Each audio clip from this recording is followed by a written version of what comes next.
ಪಾಠ ಹೇಗಿದೆ ಏನು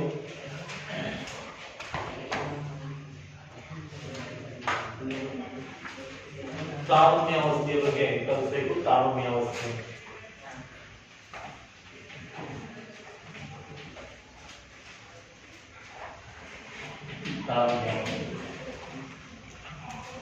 ಇಲ್ಲಿ ತಾರುಣ್ಯಾವಸ್ಥೆ ಏನ್ ಬರ್ತದೆ ಕೇಳಿದ್ರೆ, ತಾರುಣ್ಯವು ವ್ಯಕ್ತಿ ಜೀವನದ ಒಂದು ಪ್ರಮುಖ ಹಂತ. ನಾನು ಹೇಳಿದೆ ಪೂರ್ವ ಬಾಲ್ಯಾವಸ್ಥೆ, ಉತ್ತರ ಬಾಲ್ಯಾವಸ್ಥೆಯನ್ನು ಹೇಳಿದೆ. ಈ ಪೂರ್ವ ಬಾಲ್ಯಾವಸ್ಥೆಯ ಕಾಲಾವಧಿ ಎಷ್ಟು ಅಂತ ಹೇಳಿದ್ದೆ, 2 ರಿಂದ 6 ವರ್ಷ. ಎಷ್ಟು ವರ್ಷ? 2 ರಿಂದ 6 ವರ್ಷ ಅಂತ ಹೇಳಿದೆ. ಉತ್ತರ ಬಾಲ್ಯಾವಸ್ಥೆಯ ಕಾಲಾವಧಿ 6 ರಿಂದ 12 ವರ್ಷ ಅನ್ಕೊಂಡು ಕೂಡ ಹೇಳಿದೆ. ತಾರುಣ್ಯವು ವ್ಯಕ್ತಿ ಸಹಜವಾದ ಮನೋಭಾವಗಳು ಮತ್ತು ನುಡಿಗಳು ಪರಿವರ್ತನೆ ಹೊಂದಿ ಪ್ರೌಢ ಸಹಜವಾದ ಮನೋಭಾವ ನಡೆನುಡಿಗಳು ಹೊಂದುವಂತಹ ಒಂದು ಕಾಲ ಎಂದು ಕೂಡ ಹೇಳಲಾಗ್ತದೆ. ಅಂದ್ರೆ ಪ್ರೌಢಾವಸ್ಥೆಗೆ ಮಕ್ಕಳು ಬರ್ತಾರೆ. ಏನು ಬಾಲ್ಯದ ಜೀವನವನ್ನು ಮುಗಿಸಿ ಏನು 13 ವರ್ಷಕ್ಕೆ ಕಾಲಿಡ್ತಾರೋ ಆ 13 ವರ್ಷಕ್ಕೆ ಪ್ರೌಢ ಹಂತವನ್ನ ತಲುಪ್ತಾರೆ. ಈ ಪ್ರೌಢಾವಸ್ಥೆ ಅಥವಾ ಇದನ್ನ ಹದಿಹರೆಯ ಎಂಬುದು ಕೂಡ ಕರೆಯಲಾಗ್ತದೆ. ಇದನ್ನ ಏನಂತ ಕರಿತೇವೆ? ಹದಿಹರೆಯ ಎಂಬುದು ಕೂಡ ಕರಿತೇವೆ. ಈ ಅವಧಿಯನ್ನ ವಸಂತ ಕಾಲ ಎಂಬುದು ಕೂಡ ಕರೆಯಲಾಗ್ತದೆ. ಈ ತಾರುಣ್ಯಾವಸ್ಥೆಯ ಅವಧಿಯನ್ನು ಏನು ಕರೀತೇವೆ? ವಸಂತ ಕಾಲ. ವಸಂತ ಕಾಲ. ಇದರ ಕಾಲಾವಧಿ 13 ರಿಂದ 18 ವರ್ಷ. ಎಷ್ಟು ವರ್ಷ? 13 ರಿಂದ 18 ವರ್ಷ ಎಂಬುದು ಕೂಡ ಹೇಳಲಾಗ್ತದೆ. ಈ ಅವಧಿಯಲ್ಲಿ ಏನಾಗ್ತದೆ ಕೇಳಿದ್ರೆ, ಇದು ವ್ಯಕ್ತಿಯ ಜೀವನದ ಸಂಕ್ರಮಣ ಕಾಲವಾಗಿದೆ ಎಂದು ಕೂಡ ಹೇಳಲಾಗ್ತದೆ. ಇಲ್ಲಿ ಮಕ್ಕಳು ಏನ್ ಮಾಡ್ತಾರೆ? ಹಲವಾರು ರೀತಿಯ ಬದಲಾವಣೆಗಳನ್ನ ಕಂಡುಕೊಳ್ತಾರೆ. ಮಕ್ಕಳು ಏನ್ ಮಾಡ್ತಾರೆ? ಹಲವಾರು ರೀತಿಯ ಬದಲಾವಣೆಗಳನ್ನ ಕಂಡುಕೊಳ್ತಾರೆ ಎಂದು ಕೂಡ ಹೇಳಲಾಗ್ತದೆ. ಈ ಹೊಣೆಗಾರಿಕೆ, ಕರ್ತವ್ಯ, ಹಕ್ಕು ಬಾಧ್ಯತೆಗಳು ಕೂಡ ಇಲ್ಲಿ ಕಂಡು ಬರ್ತವೆ ಎಂದು ಕೂಡ ಹೇಳಬಹುದು. ತಾರುಣ್ಯಾವಸ್ಥೆ ಎನ್ನುವಂತಹ ಪದವನ್ನ ಆಂಗ್ಲ ಭಾಷೆಯ ಅಡೋಲ್ಸ್ಕೆನ್ಸ್ ಎಂಬ ಪದಕ್ಕೆ ಸಮಾನಾರ್ಥಕವಾಗಿ ಬಳಸಲಾಗ್ತದೆ. ಈ ತಾರುಣ್ಯಾವಸ್ಥೆ ಎನ್ನುವಂತಹ ಪದವನ್ನ ಆಂಗ್ಲ ಭಾಷೆ ಯಾವುದಕ್ಕೆ ಬಳಸಲಾಗ್ತದೆ? ಅಡೋಲ್ಸ್ಕೆನ್ಸ್ ಎನ್ನುವಂತಹ ಪದಕ್ಕೆ ಸಮರ್ಥಕವಾಗಿ ಬಳಸಲಾಗ್ತದೆ. ಏನಂತಾರೆ? ಅಡೋಲ್ಸ್ಕೆನ್ಸ್.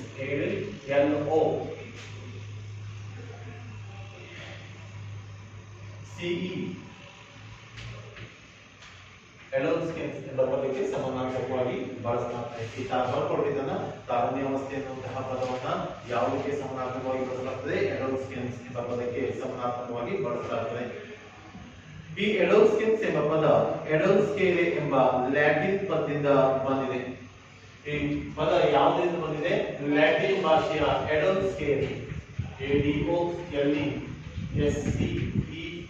ಎಡೋಲ್ಸ್ಕೇಲೆ ಎಂಬ ಪದದಿಂದ ಬಂದಿದೆ. ಈ ಎಡೋಲ್ಸ್ಕೇಲೆ ಎಂದರೆ ಪರಿಪಕ್ವತೆಯೆಡೆಗೆ ಸಾಗು ಎಂಬುದು ಹೇಳಲಾಗ್ತದೆ. ಎಡೋಲ್ಸ್ಕೇಲೆ ಎಂದರೆ ಏನಂತ? ಪರಿಪಕ್ವತೆಯೆಡೆಗೆ ಸಾಗು ಎಂಬುದು ಕೂಡ ಹೇಳಲಾಗ್ತದೆ.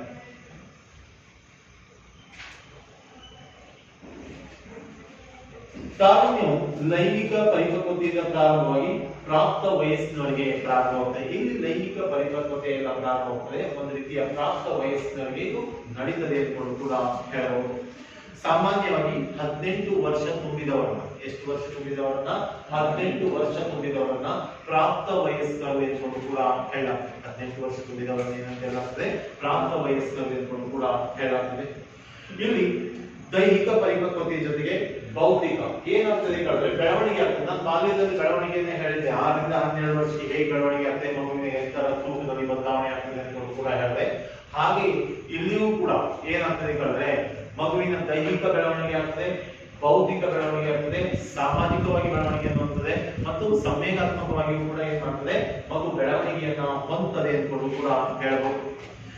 ಈ ಅವಧಿಯನ್ನ ಹದಿಹರೆಯ ಎಂದು ಕೂಡ ಕರೆಯಲಾಗ್ತದೆ. 18 ವರ್ಷದ ಅವಧಿಯನ್ನು ಏನಂತ ಕರೆಯಲಾಗ್ತದೆ? 13 ರಿಂದ 18 ವರ್ಷದ ಅವಧಿಯನ್ನ ಹದಿಹರೆಯ ಎಂದು ಕೂಡ ಕರೆಯಲಾಗ್ತದೆ.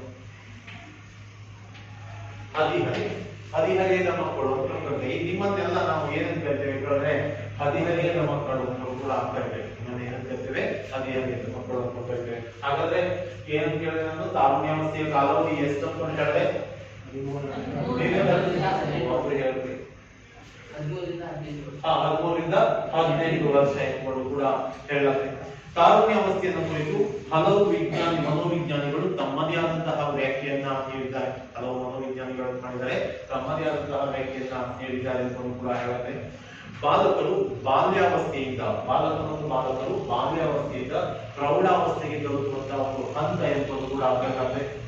ಇಲ್ಲಿ ಪ್ರೌಢಾವಸ್ಥೆಯಲ್ಲಿ ತಾರುಣ್ಯಾವಸ್ಥೆಯಲ್ಲಿ ಏನಾಗ್ತದೆ ಹೇಳಿದ್ರೆ ಅತಿಯಾದ ಮಾನಸಿಕ ಸಂಕ್ಷೋಭೆ ಉಂಟಾಗ್ತದೆ ಅಂತ ಕೂಡ ಹೇಳುತ್ತದೆ.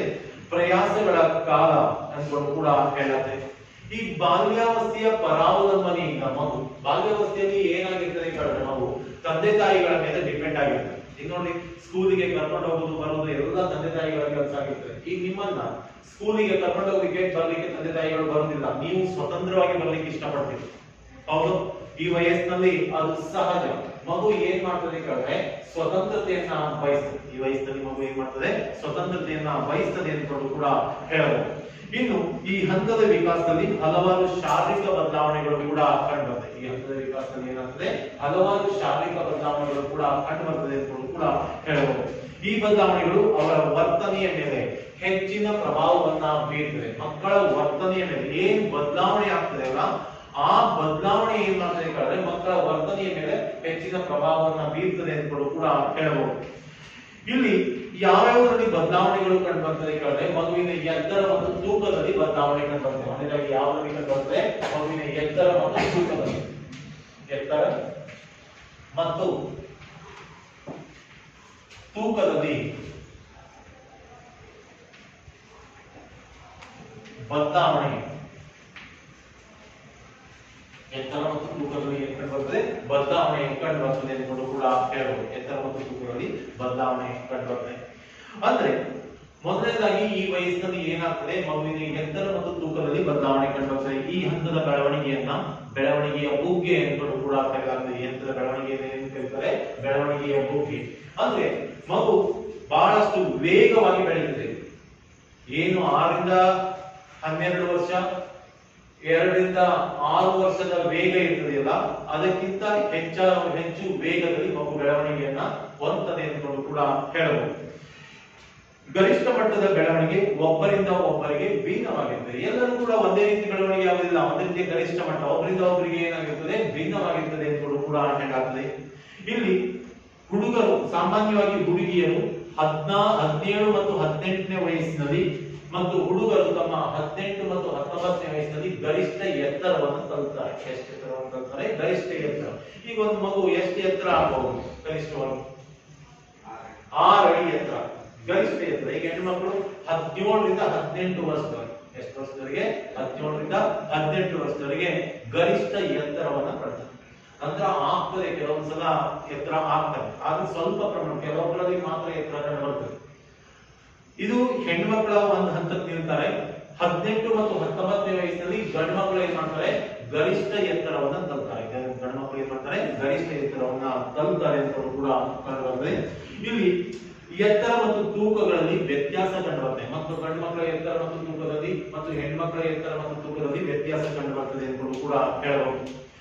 ಏನು ಅದೇ ವಯಸ್ಸಿನ ಎತ್ತರ ಮತ್ತು ತೂಕ ಅದೇ ವಯಸ್ಸಿನ ಹುಡುಗಿಯರಿಗಿಂತ ಹುಡುಗರ ಎತ್ತರ ಮತ್ತು ತೂಕ ಹೆಚ್ಚಾಗಿರ್ತದೆ ಎಂದು ಕೂಡ ಹೇಳುತ್ತೆ. 13ನೇ ವಯಸ್ಸಿನಲ್ಲಿ ಹುಡುಗಿಯರು ಹುಡುಗರಿಗಿಂತ ಹೆಚ್ಚು ಎತ್ತರವನ್ನ ತೂಕವನ್ನ ಪಡೆದರೆ, 16 ಮತ್ತು 17ನೇ ವಯಸ್ಸಿನಲ್ಲಿ ಹುಡುಗರು ಅತಿ ಎತ್ತರ ಮತ್ತು ತೂಕವನ್ನ ಪಡಿತಾರೆ ಎಂದು ಕೂಡ ಹೇಳುತ್ತೆ.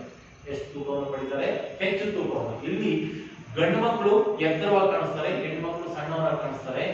ಆವಾಗ 6 ರಿಂದ 12ರಲ್ಲಿ ಹುಡುಗಿಯರು ಎತ್ತರವಾಗಿ ಕಾಣಿಸ್ತಾರೆ, ಹುಡುಗರು ಏನಾಗಿರ್ತಾರೆ? ಸಣ್ಣವರಾಗಿ ಕಾಣಿಸ್ತಾರೆ. ಗೊತ್ತಾಯ್ತಲ್ಲ? ಇದು ಡಿಫರೆನ್ಸ್ ಕಂಡು ಬರ್ತದೆ ಅಂತ ಕೂಡ ಹೇಳ್ಬೋದು. ಇನ್ನು ಎರಡನೇದಾಗಿ ಇದು ಬರ್ತದೆ ಬರ್ಕೊಳ್ಳಿ, ದೇಹದ ಅಂಗಾಂಗಗಳ ಪ್ರಮಾಣದಲ್ಲಿ ಬದಲಾವಣೆ. ದೇಹದ ಅಂಗಾಂಗಗಳ ಪ್ರಮಾಣದಲ್ಲಿ ಬದಲಾವಣೆ.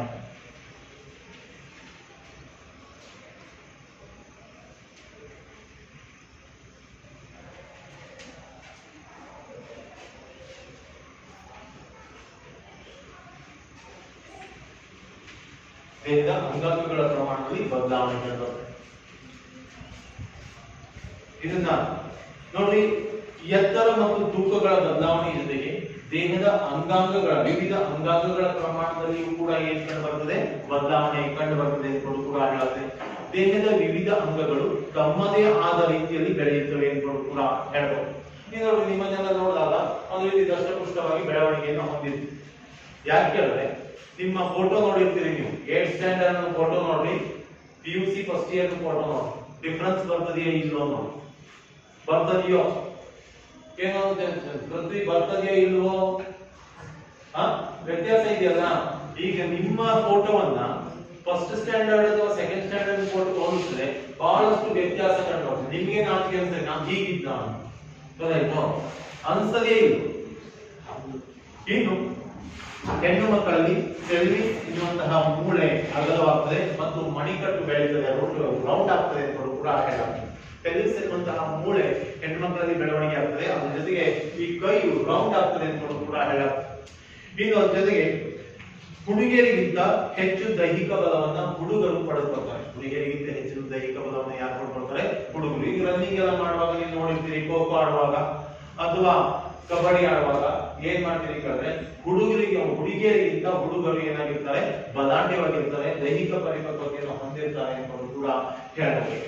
ಇನ್ನು ಹದಿಹರೆಯದವರು ಅಂತಿಮವಾಗಿ ಪಡೆಯುವ ಮೈಕಟ್ಟು ಲೈಂಗಿಕ ಪಕ್ವತೆ ವಯಸ್ಸನ್ನ ಆಧರಿಸಿದೆ.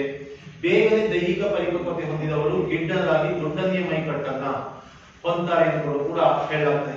ತೆಳ್ಳನೆಯ ಉದ್ದನೆಯ ಮೈಕಟ್ಟನ್ನ ಕೆಲವರು ಹೊಂದ್ತಾರೆ ಎಂದು ಕೂಡ ಹೇಳಲಾಗ್ತದೆ. ಇನ್ನು ಧ್ವನಿಯಲ್ಲಿ ಬದಲಾವಣೆ ಕಂಡುಬರುತ್ತೆ. ಮೊದಲಾಗಿ ಯಾವುದು ಕಂಡುಬರುತ್ತೆ? ಧ್ವನಿಯಲ್ಲಿ ಬದಲಾವಣೆ ಕಂಡುಬರುತ್ತೆ. ಧ್ವನಿಯ ಬದಲಾವಣೆ,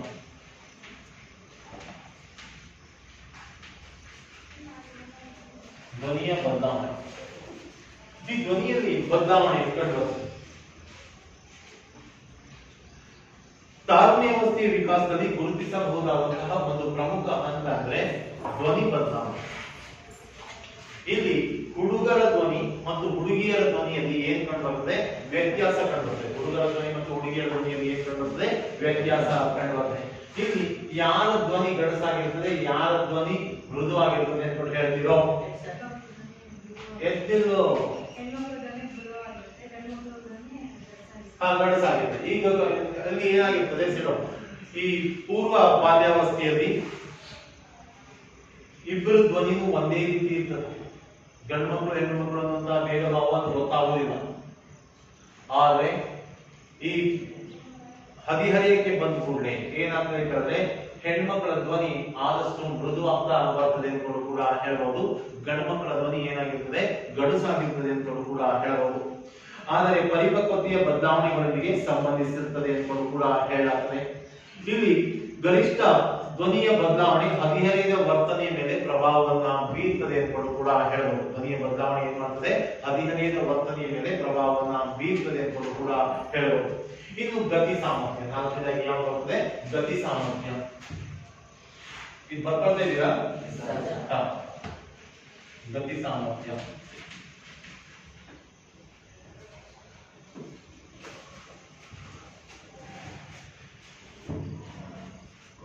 ಗತಿ ಸಾಮರ್ಥ್ಯ ಅಂದ್ರೆ ಏನಪ್ಪ? ಹೆಚ್ಚು ಶಕ್ತಿಯುತವಾಗಿದೆ. ಈ ಗತಿ ಸಾಮರ್ಥ್ಯಕ್ಕೆ ಸಂಬಂಧಿಸಿದಂತೆ ಹುಡುಗರ ಸ್ನಾಯು ಶಕ್ತಿ ಮತ್ತು ವೇಗದ ಚಟುವಟಿಕೆಗಳಲ್ಲಿ ಉತ್ತಮ ಸಾಮರ್ಥ್ಯವನ್ನ ಹೊಂದಿರ್ತಾರೆ. ಅಂದ್ರೆ ವೇಗ, ಈ ಗತಿ ಸಾಮರ್ಥ್ಯ ಅಂದ್ರೆ ಹುಡುಗರು ಏನಾಗಿರ್ತಾರೆ? ಶಕ್ತಿಯುತವಾಗಿರ್ತಾರೆ ಅಂತ ಕೂಡ ಹೇಳ್ಬೋದು. ಅದರಂತೆ ಹುಡುಗಿಯರು ದೈಹಿಕ ಚಟುವಟಿಕೆಗಳಲ್ಲಿ ಕಡಿಮೆ ಆಸಕ್ತಿಯನ್ನ ಹೊಂದ್ತಾರೆ. ದೈಹಿಕ ಚಟುವಟಿಕೆಗಳಲ್ಲಿ ಕಡಿಮೆ ಆಸಕ್ತಿ. ಹೆಣ್ಮಕ್ಳು ಯಾವಾಗಲೂ ಕೂಡ ದೈಹಿಕ ಚಟುವಟಿಕೆ, ಯಾಕೆ ಕೇಳಿದ್ರೆ ಅವರ ಹತ್ರ ಗಂಡು ಮಕ್ಕಳಷ್ಟು ಬಲ ಇರುವುದಿಲ್ಲ. ಹೆಣ್ಮಕ್ಳಿಗೆ ಏನಾಗಿರುವುದಿಲ್ಲ? ಗಂಡು ಮಕ್ಕಳಷ್ಟು ಶಕ್ತಿ ಇರುವುದಿಲ್ಲ, ಬಲ ಕಡಿಮೆ ಇರ್ತದೆ. ಹಾಗಾಗಿ ಗಂಡು ಮಕ್ಕಳು ಏನ್ ಮಾಡ್ತಾರೆ ಕೇಳಿದ್ರೆ ಹೆಚ್ಚು ಶಕ್ತಿಯುತ ಕೆಲಸಗಳಲ್ಲಿ ಅವರನ್ನ ತೊಡಗಿಸಿಕೊಳ್ತಾರೆ ಅಂತ ಕೂಡ ಹೇಳಬಹುದು. ಹುಡುಗಿಯರು ಅವರು ಹೊಂದಿರುವ ದೈಹಿಕ ಸಾಮರ್ಥ್ಯ, ಈ ಹುಡುಗರು ಏನು ದೈಹಿಕ ಸಾಮರ್ಥ್ಯವನ್ನ ಹೊಂದಿರ್ತಾರಲ್ಲ ತಾರುಣ್ಯಾವಸ್ಥೆಯಲ್ಲಿ, ಅವರಿಗೆ ಜನಪ್ರಿಯತೆಯನ್ನ ಅದು ತಂದುಕೊಡ್ತದೆ. ಹುಡುಗರು ಹೊಂದಿರುವ ಸಾಮರ್ಥ್ಯ ಏನ್ ಮಾಡ್ತದೆ? ಅವರಿಗೆ ಜನಪ್ರಿಯತೆಯನ್ನ ತಂದುಕೊಡ್ತದೆ. ನೋಡ್ರಿ, ನೀವು ಸ್ಪೋರ್ಟ್ಸ್ ನಲ್ಲಿ ಭಾಗವಹಿಸ್ತೀರ ಮಕ್ಕಳು, ಯಾರು ಹೆಚ್ಚು ವೇಗವಾಗಿ ಓಡ್ತಾರೋ ನಾವು ಅವರನ್ನ ಹೊರತುಪಡಿಸ್ತೇವೆ, ಹೌದಲ್ಲ? ಅವರನ್ನ ಹೊಗಳ್ತೇವೆ, ಅದನ್ನ ಗತಿ ಸಾಮರ್ಥ್ಯ, ಸ್ನಾಯು ಶಕ್ತಿ ಚೆನ್ನಾಗಿದೆ, ಸ್ಟ್ರಾಂಗ್ ಇದ್ದಾನೆ ಅಂತ ಮಾತನಾಡ್ತೇವೆ. ಹೌದು. ಆದ್ರೆ ಇತ್ತೀಚಿನ ದಿನಗಳಲ್ಲಿ ಹುಡುಗಿಯರು ಕೂಡ ಪುರುಷರಷ್ಟೇ ಸಮಾನ ಸಾಮರ್ಥ್ಯವನ್ನ ಪ್ರದರ್ಶಿಸ್ತಾರೆ. ಸ್ಪೋರ್ಟ್ಸ್ ನಲ್ಲಿ ನಡೀತಾ ಇದೆ, ಒಲಿಂಪಿಕ್ ನಡೀತಾ ಇದೆ. ಎಲ್ಲಿ ನಡೀತಾ ಇದೆ ಒಲಿಂಪಿಕ್? ಪ್ಯಾರಿಸ್ ನಲ್ಲಿ ನಡೀತಿದೆ, ಹೌದಲ್ಲ?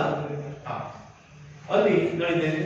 ಇನ್ನು ಕೆಲವೊಂದ್ಸಲ ಏನಾಗ್ತದೆ ಕೇಳಿದ್ರೆ, ಹುಡುಗರು ಈ ವಯಸ್ಸಿನಲ್ಲಿ ನಿಮ್ಗೆ ಗೊತ್ತಿದೆ ಭಿನ್ನ ಲಿಂಗದವರ ಸಹವಾಸ ಪ್ರಾರಂಭವಾಗ್ತದೆ. ಈ ವಯಸ್ಸಿನಲ್ಲಿ ಏನಾಗ್ತದೆ? ಭಿನ್ನ ಲಿಂಗದವರ ಸಹವಾಸ ಪ್ರಾರಂಭವಾಗ್ತದೆ. ಇದು ಅರ್ಥ ಆಯ್ತಲ್ಲ ನಿಮ್ಗೆ? ಭಿನ್ನ ಲಿಂಗದವರ ಸಹವಾಸ ಅಂದ್ರೆ ಸ್ನೇಹ ಪಡೆಯಲು ಸಕಾಲವಾಗ್ತದೆ. ಇವು ವ್ಯಕ್ತಿಯ ವಿಕಾಸದಲ್ಲಿ ದೈಹಿಕ ಬಲ ಮತ್ತು ಕ್ರೀಡಾ ಸಾಮರ್ಥ್ಯಗಳು ಧನಾತ್ಮಕ ಪ್ರಭಾವವನ್ನ ಬೀರ್ತದೆ ಎಂದು ಕೂಡ ಹೇಳಬಹುದು. ಏನಾಗ್ತದೆ? ಧನಾತ್ಮಕ ಪ್ರಭಾವವನ್ನ ಬೀರ್ತದೆ ಎಂದು ಕೂಡ ಹೇಳಬಹುದು. ಇನ್ನು ಲೈಂಗಿಕ ಬದಲಾವಣೆ. ಲೈಂಗಿಕ ಬದಲಾವಣೆ ಲೈಂಗಿಕ ಬದಲಾವಣೆ ಲೈಂಗಿಕ ಬದಲಾವಣೆ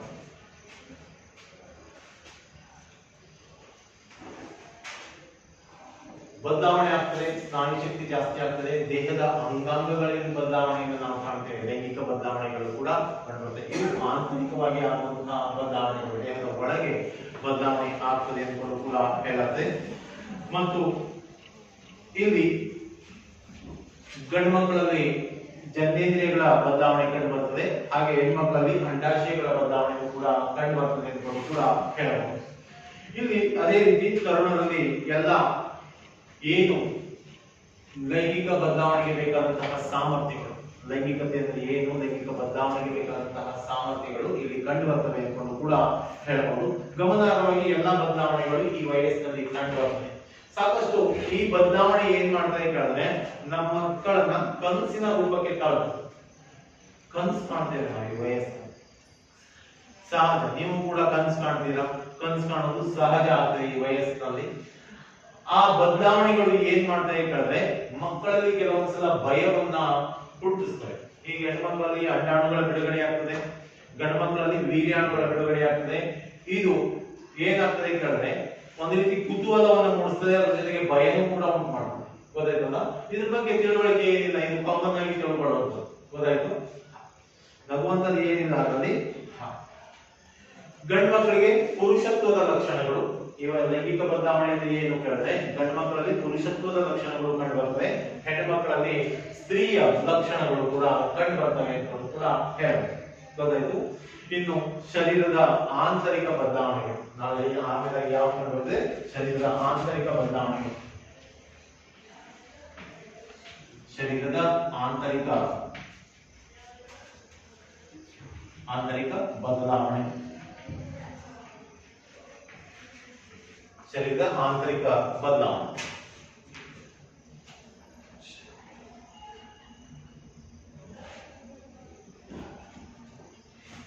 ಇಲ್ಲಿ ಏನಾಗ್ತದೆ, ಈ ಹಂತದ ಕೊನೆಯ ಹೊತ್ತಿಗೆ ದೈಹಿಕ ಬೆಳವಣಿಗೆಯ ಒಳ ಅಂಗಾಂಗಗಳ ವ್ಯೂಹಗಳ ಪರಿಪೂರ್ಣತೆಯನ್ನ ಪಡಿತದೆ. ದೇಹದ ಒಳ ಅಂಗಾಂಗಗಳು ಕೂಡ ಪರಿಪೂರ್ಣತೆಯನ್ನ ಪಡಿತವೆ ಎಂದು ಕೂಡ ಹೇಳಬಹುದು.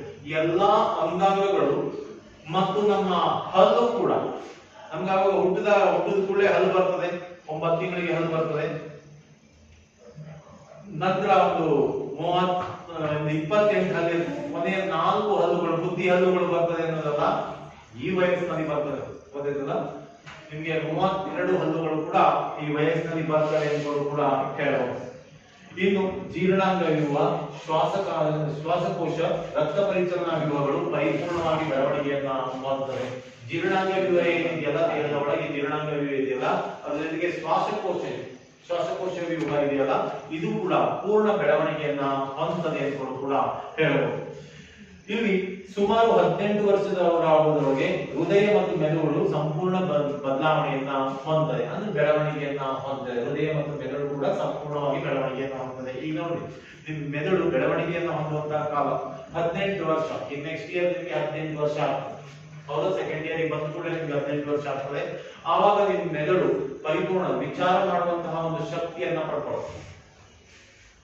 ಇನ್ನು ನೀರ್ನಾಳ ಗ್ರಂಥಿಗಳ ಸ್ರವಿಸುವಿಕೆ ಈ ವಯಸ್ಸಿನಲ್ಲಿ ತೀವ್ರವಾಗಿರ್ತದೆ ಎಂದು ಕೂಡ ಹೇಳಬಹುದು.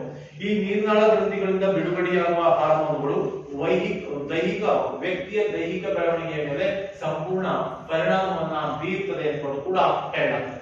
ಅದು ಇಷ್ಟನ್ನ ಹೇಳಿದೆ. ಏನಂತ ಹೇಳಿದೆ, ಇಲ್ಲಿ ಏನು ವಸಂತ ಕಾಲ ಅನ್ಕೊಂಡು ಕೂಡ ಕರೀತೇವೆ ಅನ್ಕೊಂಡು ಹೇಳಿದೆ. ಈ ಎತ್ತರ ಮತ್ತು ತೂಕದಲ್ಲಿ ಬದಲಾವಣೆ ಆಗ್ತದೆ. ಯಾವ ವಯಸ್ಸಿನಲ್ಲಿ? ಹದಿಹರೆಯದ ವಯಸ್ಸಿನಲ್ಲಿ. ಯಾವ ವಯಸ್ಸಿನಲ್ಲಿ? ಹದಿಹರೆಯದ ವಯಸ್ಸಿನಲ್ಲಿ ಎತ್ತರ ಮತ್ತು ತೂಕದಲ್ಲಿ ಬದಲಾವಣೆ ಆಗ್ತದೆ.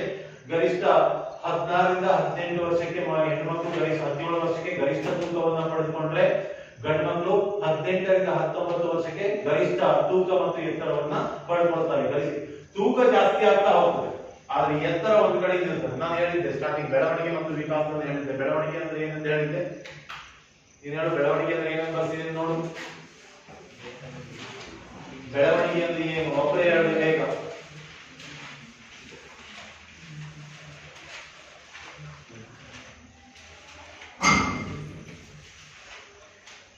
ಬೆಳವಣಿಗೆ ಅಂದ್ರೆ ಏನು?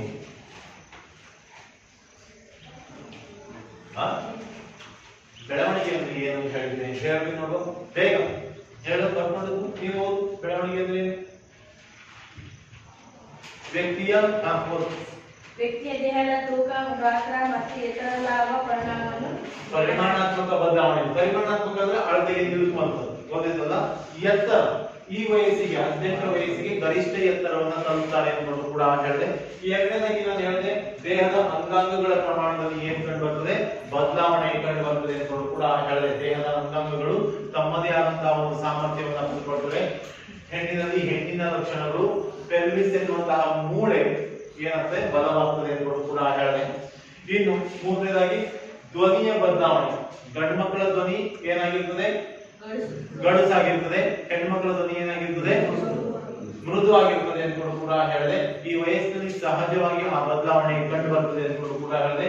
ಗತಿ ಸಾಮರ್ಥ್ಯ ಅಂದ್ರೆ ಕೆಲಸ ಮಾಡುವ ಸಾಮರ್ಥ್ಯದಲ್ಲೂ ಕೂಡ ಏನು ಕಂಡು ಬರ್ತದೆ?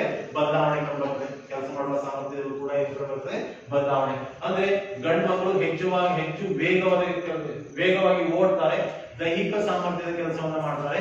ಹೆಣ್ಮಕ್ಳು ಕಡಿಮೆ ದೈಹಿಕ ಸಾಮರ್ಥ್ಯದ ಕೆಲಸವನ್ನ ಮಾಡ್ತಾರೆ ಅಂತ ಕೂಡ ಹೇಳಿದೆ. ಲೈಂಗಿಕ ಬದಲಾವಣೆಗಳು ಕೂಡ ಕಂಡು ಬರ್ತವೆ. ಲೈಂಗಿಕ ಬದಲಾವಣೆ ನಾನು ಹೇಳಿದ್ದೀನಿ ಏನಂತೂ ಕೂಡ ಗಂಡು ಮಕ್ಕಳಲ್ಲಿ ಏನ್ ಬಿಡುಗಡೆ ಆಗ್ತದೆ ಅಂತ ಕೂಡ ಹೇಳಿದ್ದೇನೆ, ಹೆಣ್ಮಕ್ಳಲ್ಲಿ ಏನ್ ಬಿಡುಗಡೆ ಆಗ್ತದೆ ಅಂತ ಕೂಡ ಹೇಳಿದೆ. ಇನ್ನು ಜೊತೆಗೆ ಶರೀರದ ಆಂತರಿಕ ಬದಲಾವಣೆ ಕೂಡ ಆಗ್ತದೆ. ಶರೀರದ ಆಂತರಿಕವಾಗಿ ಕೂಡ ಏನಾಗ್ತದೆ? ಬದಲಾವಣೆ ಕಂಡು ಬರ್ತದೆ. ಇನ್ನು ಬೌದ್ಧಿಕ ವಿಕಾಸ ಬರ್ಕೊಂಡಿದ್ದೀರಲ್ಲ? ಬರ್ಕೊಂಡಿದ್ರೆ ಇಲ್ಲ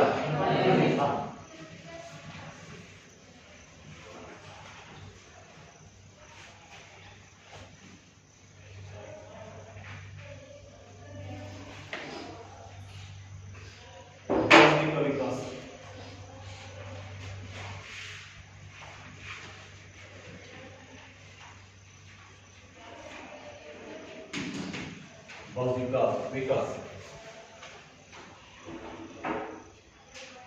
ವ್ಯಕ್ತಿಯ ದೈಹಿಕ ವಿಕಾಸದ ಜೊತೆಗೆ ಬೌದ್ಧಿಕ ವಿಕಾಸವು ಹೆಚ್ಚಾಗ್ತಾ ಹೋಗ್ತದೆ. ವ್ಯಕ್ತಿಯ ದೈಹಿಕ ವಿಕಾಸದ ಜೊತೆಗೆ ಯಾವ ವಿಕಾಸ ಆಗ್ತದೆ? ಬೌದ್ಧಿಕ ವಿಕಾಸ ಅಂದ್ರೆ ಬುದ್ಧಿಯ ಬೆಳವಣಿಗೆ ಆಗ್ತದೆ ಅಂತ ಕೂಡ ಹೇಳಬಹುದು. ದೈಹಿಕ ವಯಸ್ಸು ಹೆಚ್ಚಾದಂತೆ ಮಾನಸಿಕ ವಿಕಾಸವು ಕೂಡ ಮಾನಸಿಕ ವಿಕಾಸ ಅಂದ್ರೆ ಒಂದೇ, ದೈಹಿಕ ವಿಕಾಸ ಅಂತ ಬೌದ್ಧಿಕ ವಿಕಾಸ ಅಂತ ಕೂಡ ಒಂದೇ. ವಯಸ್ಸು ಆಗ್ತಾ ಬಂದಂಗೆ ನಮ್ಗೆ ಏನಾಗ್ತದೆ? ಬುದ್ಧಿಯ ಬೆಳವಣಿಗೆ ಆಗ್ತದೆ. ವಯಸ್ಸು ಆಗ್ತಾ ಬಂದಂಗೆ ಏನಾಗ್ತದೆ? ಬುದ್ಧಿಯ ಬೆಳವಣಿಗೆ ಆಗ್ತದೆ ಅಂತ ಕೂಡ ಹೇಳುತ್ತೆ. ಹದಿಹರೆಯದಲ್ಲಿ ಭಾಷಾ ವಿಕಾಸ. ಭಾಷೆಯಲ್ಲಿ ಹೇಳಿದಂತೆ ಭಾಷಾ ವಿಕಾಸ. ವಾಕ್ ಸಾಮರ್ಥ್ಯ ಅಂದ್ರೆ ಏನು ಕೇಳಿದ್ರೆ ಮಾತನಾಡುವಂತಹ ಒಂದು ಸಾಮರ್ಥ್ಯ. ನೀವು ಚೆನ್ನಾಗಿ ಮಾತನಾಡ್ತೀರಿ, ನಿಮ್ಮದು ಮಾತನಾಡ್ಬೇಕಾದ್ರೆ ಬಹಳ ಖುಷಿ ಇರ್ತದೆ. ಯಾಕೆಂದ್ರೆ ನೀವು ಬಹಳ ಚೆನ್ನಾಗಿ ಉತ್ತರ ಕೊಡ್ತೀರಿ. ಏನಾದ್ರು ಕ್ವಶನ್ ಕೇಳಿದ್ರೆ ಅದು ಸರಿಯಾಗಿ ಉತ್ತರ ಕೊಡ್ತೀರಿ. ಮಾತನಾಡುವಂತ ಒಂದು ಸಾಮರ್ಥ್ಯ ಬರ್ತದೆ. ಅದ್ರ ಜೊತೆಗೆ ಪರಿಕಲ್ಪನೆ ವಿಕಾಸ ಪರಿಪೂರ್ಣವಾಗಿರುತ್ತದೆ. ಶಾಲಾ ಅನುಭವ, ಮನೆಯ ಪರಿಸರ ಹಾಗೂ ಸಾಮಾಜಿಕ ಪರಿಸರವು ಬೌದ್ಧಿಕ ವಿಕಾಸದಲ್ಲಿ ಪ್ರಭಾವವನ್ನ ಬೀರುತ್ತದೆ. ಮನೆಯಲ್ಲಿ ತಂದೆ ತಾಯಿಗಳು ನಿಮ್ ಜೊತೆ ಚೆನ್ನಾಗಿ ಮಾತನಾಡ್ತಿದ್ರೆ ನಿಮ್ ಭಾಷೆ ಚೆನ್ನಾಗಿ ಬೆಳವಣಿಗೆ ಆಗ್ತದೆ. ಶಾಲೆಯಲ್ಲಿಯೂ ಕೂಡ ಏನಾಗ್ತದೆ ಕೇಳಿದ್ರೆ ಶಾಲೆಯಲ್ಲಿ ಕಾಲೇಜ್ ಮಕ್ಕಳ ಜೊತೆಗೆ ಮಾತನಾಡ್ತಿರಲ್ಲ ಅಲ್ಲಿ ನಿಮ್ಮ ಭಾಷಾ ವಿಕಾಸ ಆಗ್ತದೆ. ಅದ್ರ ಜೊತೆಗೆ ಬುದ್ಧಿಯ ವಿಕಾಸ ಆಗ್ತದೆ ಅಂತ ಕೂಡ ಹೇಳಬಹುದು. ಇನ್ನು ಈ ಹಂತದ ಮಾನಸಿಕ ವಿಕಾಸದಲ್ಲಿ ಸತ್ಯ ಸಂಗತಿಗಳು ಸಾಮಾನ್ಯೀಕರಣಗೊಳ್ಳುವಂತಹ ಸಾಮರ್ಥ್ಯ ಹೆಚ್ಚಾಗ್ತದೆ. ನೋಡ್ರಿ, ನಾವು ಇದರಲ್ಲಿ ಸತ್ಯ ಸಂಗತಿಗೆ ಹೆಚ್ಚಿನ ಮಹತ್ವವನ್ನ ಕೊಡ್ತೇವೆ. ಯಾವ ವಯಸ್ಸಿನಲ್ಲಿ? ಈ ಹದಿಹರೆಯದ ವಯಸ್ಸಿನಲ್ಲಿ ಸತ್ಯ ಸಂಗತಿಗೆ ಏನ್ ಮಾಡ್ತೇವೆ? ಹೆಚ್ಚಿನ ಮಹತ್ವವನ್ನ ಕೊಡ್ತೇವೆ ಅಂತ ಕೂಡ ಹೇಳುತ್ತೆ. ಸಾಮಾನ್ಯವಾಗಿ ಸರಳ ವಸ್ತುಗಳಿಗೆ ಸಂಬಂಧಿಸಿದಂತೆ ಸಾಮಾನ್ಯೀಕರಣಗೊಳಿಸಬಲ್ಲವೆ ಅಂತ ಕೂಡ ಹೇಳುತ್ತೆ. ಇಲ್ಲಿ ಹದಿಹರೆಯದಲ್ಲಿ ಸಂಕೀರ್ಣ ಪರಿಕಲ್ಪನೆಗಳು ಕೂಡ ಕ್ಲಿಷ್ಟವಾಗಿರುತ್ತದೆ, ಸಾಮಾನ್ಯವಾಗಿರುತ್ತದೆ ಎಂದು ಕೂಡ ಹೇಳಲಾಗುತ್ತದೆ. ಇನ್ನು ಪದ ಸಂಪತ್ತಿನೊಂದಿಗೆ ತರುಣ ತರುಣಿಯರಲ್ಲಿ ಜ್ಞಾಪಕ ಶಕ್ತಿ ಹೆಚ್ಚಾಗ್ತದೆ. ಈ ವಯಸ್ಸಿನಲ್ಲಿ ಏನಾಗಿರ್ತದೆ, ಜ್ಞಾಪಕ ಶಕ್ತಿನೂ ಕೂಡ ಹೆಚ್ಚಾಗ್ತದೆ ಅಂತ ಕೂಡ ಹೇಳಲಾಗುತ್ತದೆ.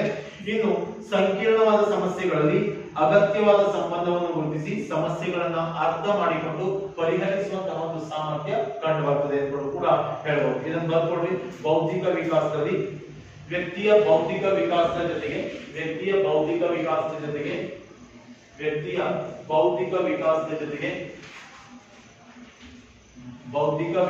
ಜೊತೆಗೆ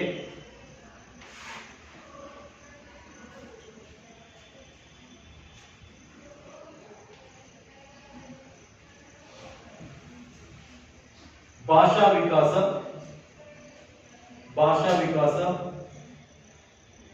ವಾಕ್ ಸಾಮರ್ಥ್ಯ, ಭಾಷಾ ವಿಕಾಸ, ವಾಕ್ ಸಾಮರ್ಥ್ಯ,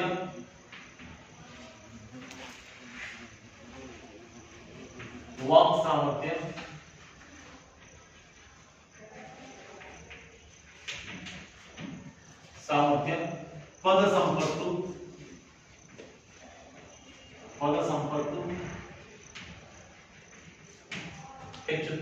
ಸಂಪತ್ತು ಹೆಚ್ಚುತ್ತದೆ ಎಂದು ಕೂಡ ಹೇಳಬಹುದು.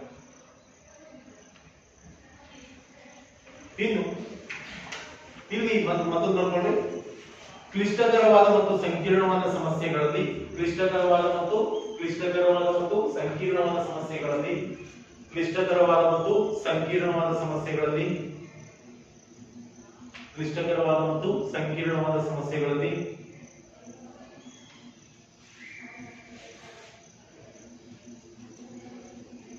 ಅಗತ್ಯವಾದ ಸಂಬಂಧಗಳನ್ನು ಗುರುತಿಸಿ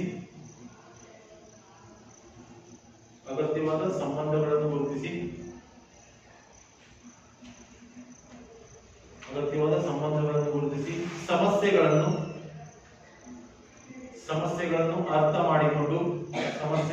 ಅರ್ಥ ಮಾಡಿಕೊಂಡು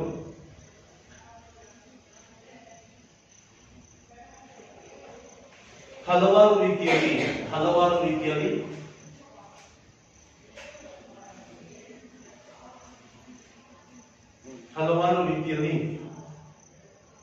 ಪರಿಹಾರಗಳನ್ನು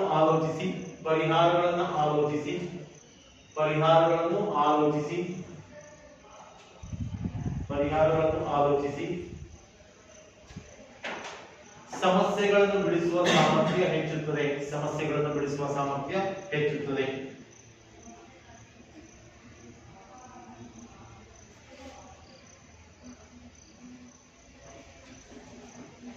ನೋಡಿ, ಈ ವಯಸ್ಸಿನಲ್ಲಿ ಏನ್ ಮಾಡ್ತಾರೆ ಕೇಳಿದ್ರೆ, ಮನೆಯಲ್ಲಿ ತಂದೆ ತಾಯಿಗಳ ಜೊತೆ ಚೆನ್ನಾಗಿ ಮಾತನಾಡೋದನ್ನ ಕಲಿತಾರೆ, ಹಿರಿಯರೊಡನೆ ಚೆನ್ನಾಗಿ ಮಾತನಾಡೋದನ್ನ, ಹಿರಿಯರನ್ನ ಗೌರವಿಸುವುದನ್ನ ಕಲಿತಾರೆ.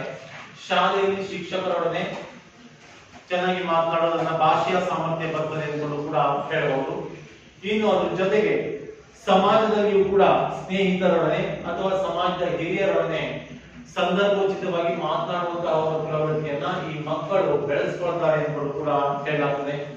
ತರುಣ ತರುಣಿಯರು ಸಮಾಜದಲ್ಲಿ ತಮ್ಮ ಸ್ಥಾನಮಾನಗಳನ್ನ ಗುರುತಿಸ್ತಾರೆ. ಈಗ ನಿಮ್ಮ ಊರಲ್ಲಿ ನಿಮ್ಮದೇ ಆದಂತಹ ಒಂದು ಸ್ಥಾನಮಾನವನ್ನು ಗುರುತಿಸ್ಕೊಳ್ತೀವಿ. ನಿಮ್ಮ ಫ್ರೆಂಡ್ಸ್ ಇರ್ತಾರೆ, ಫ್ರೆಂಡ್ಸ್ ಜೊತೆ ಹೋಗ್ತೀರಾ, ಅಲ್ಲಿ ಹಿರಿಯರ ಜೊತೆ ಹೇಗೆ ವರ್ತನೆ ಮಾಡ್ಬೇಕನ್ನೋದನ್ನು ಕೂಡ ನೀವು ತಿಳ್ಕೊಳ್ತೀರಿ ಎಂದು ಕೂಡ ಹೇಳ್ಬಹುದು. ಇನ್ನು ಅದ್ರ ಜೊತೆಗೆ ತಮ್ಮ ಅಭಿಪ್ರಾಯಗಳ ಬಗ್ಗೆ ಆತ್ಮವಿಶ್ವಾಸವನ್ನ ಬೆಳೆಸ್ಕೊಳ್ತಾರೆ, ಸ್ವತಂತ್ರ ಆಲೋಚನಾ ಸಾಮರ್ಥ್ಯವನ್ನ ಬೆಳೆಸ್ಕೊಳ್ತಾರೆ ಎಂದು ಕೂಡ ಹೇಳಬಹುದು. ಇನ್ನು ವೈಜ್ಞಾನಿಕ ಚಿಂತನೆ ಮತ್ತು ವೈಜ್ಞಾನಿಕ ಮನೋಭಾವಗಳ ಬೆಳವಣಿಗೆ ಆಗ್ತದೆ. ವೈಜ್ಞಾನಿಕ ಚಿಂತನೆ ಮತ್ತು ವೈಜ್ಞಾನಿಕ ಮನೋಭಾವಗಳ ಬೆಳವಣಿಗೆ ಆಗ್ತದೆ ಎಂದು ಕೂಡ ಹೇಳಬಹುದು. ಇದಿಷ್ಟು ನಿಮ್ಗೆ ಇರುವಂತದ್ದು. ಏನ್ ಕೇಳಿದ್ರೆ ನೆಕ್ಸ್ಟ್ ನಾನು ಕಲಿಸ್ತೇನೆ ಯಾವುದು, ಸಾಮಾಜಿಕ ವಿಕಾಸದ ಬಗ್ಗೆ ನೆಕ್ಸ್ಟ್ ಪೀರಿಯಡ್ ಕಲಿಸ್ತೇನೆ. ಗೊತ್ತಾಯ್ತಲ್ಲ?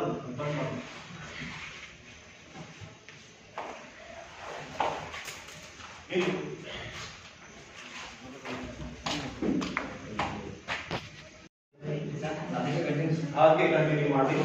ತಮ್ಮ ನಿತ್ಯ ಜೀವನದಲ್ಲಿ ಸಮರ್ಪಕ ಹೊಂದಾಣಿಕೆ ಮಾಡಿಕೊಳ್ಳಲು ಬೇಕಾದ ತಮ್ಮ ನಿತ್ಯ ಜೀವನದಲ್ಲಿ ಸಮರ್ಪಕ ಹೊಂದಾಣಿಕೆ ಮಾಡಿಕೊಳ್ಳಲು ಬೇಕಾದ ಹಲವಾರು ನಿರ್ಧಾರಗಳನ್ನು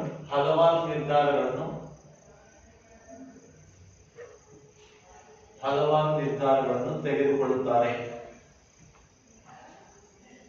ಹಲವಾರು ನಿರ್ಧಾರಗಳನ್ನು ತೆಗೆದುಕೊಳ್ಳುತ್ತಾರೆ. ನೆಕ್ಸ್ಟ್ ಪಾಯಿಂಟ್ ಬರೆಯಿರಿ.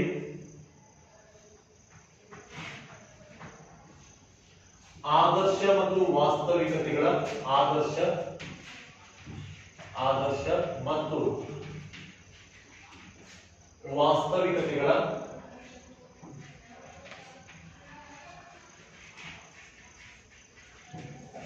ಆದರ್ಶ ಮತ್ತು ವಾಸ್ತವಿಕತೆಗಳ ವ್ಯತ್ಯಾಸ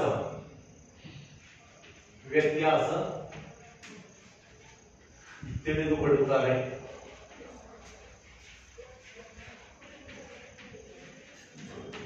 ಆದರ್ಶ ಮತ್ತು ವಾಸ್ತವಿಕತೆಗಳ ವ್ಯತ್ಯಾಸವನ್ನು ತಿಳಿದುಕೊಳ್ಳುತ್ತಾರೆ. ಹದಿಹರೆಯದವರು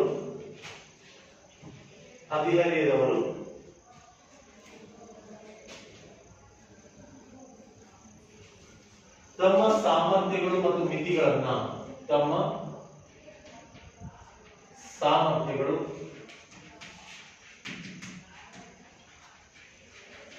ಮತ್ತು ಮಿತಿಗಳನ್ನು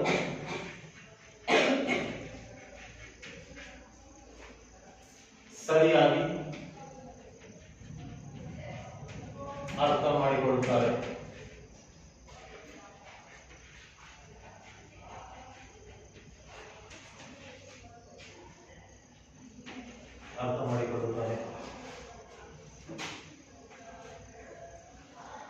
ಇನ್ನು ಕೊನೆಯದಾಗಿ ವೈಜ್ಞಾನಿಕ ಚಿಂತನೆ ಬರೆದಿರಬೇಕು. ವೈಜ್ಞಾನಿಕ ಚಿಂತನೆ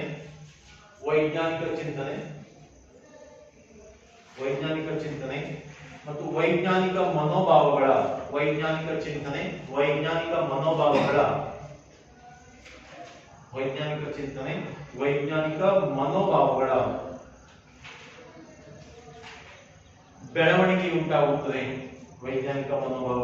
ಬೆಳವಣಿಗೆ ಉಂಟಾಗುತ್ತದೆ.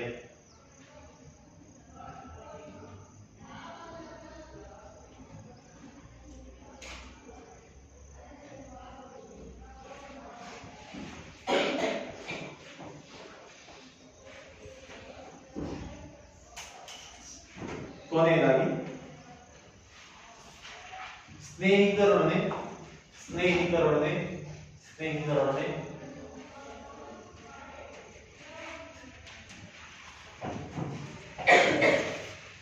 ಕೆಲವೊಂದು ವಿಷಯಗಳನ್ನು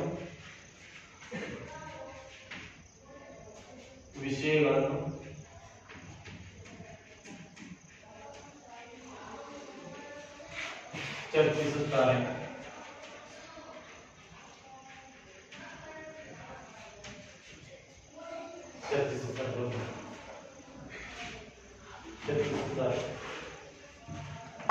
ಇದಿಷ್ಟು ನಿಮ್ಮ ಇದರಲ್ಲಿ ಒಂದು ಸಾಮಾಜಿಕ ವಿಕಾಸದ ಕುರಿತು ನಾನು ಹೇಳ್ತೇನೆ. ನೀವು ಮತ್ತೊಂದು ಕೆಲಸ ಮಾಡಬೇಕು.